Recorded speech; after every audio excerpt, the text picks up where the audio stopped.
If you need to include a bit of data in your email, try out the new Data Table block. Once you drag the block into your email, you're presented with a small 3x3 column table. Simply click the block to start adding your data.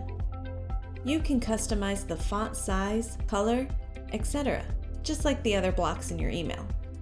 If you need to add more columns or rows, click this icon here and highlight the amount of rows and columns you need. On the left-hand side, you can edit the table background color, set up alternating colors for columns, add padding to the table, etc. You can also click the buttons here to choose if you want no borders, a border around only the table itself, or a border between the individual sections.